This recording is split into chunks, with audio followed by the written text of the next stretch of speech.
raw ni K-pop superstar G-Dragon na bumuo ng Anti-Drug Foundation matapos niyang maabsuelto sa kasong iligal na droga.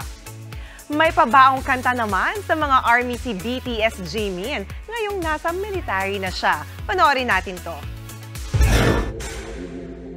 May patikim na si BTS Jimin sa upcoming single niyang Closer Than This. Nag-upload sa YouTube ang Bangtan TV ng video na sinasayaw ni Jimin ang inaabangang single.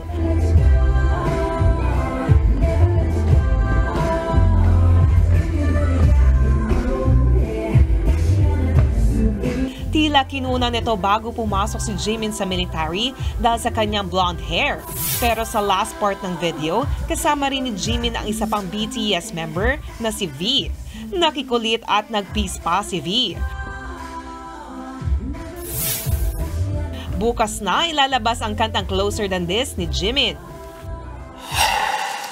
Matapos maabsuelto sa drug cases, magtatayo ng Anti-Drug Foundation si K-pop superstar G-Dragon. Inanunsyo ito ng bago niyang agency na Galaxy Corporation sa isang press conference. Paraan daw ito ni GD para tulungan ang mga biktima ng maling akusasyon.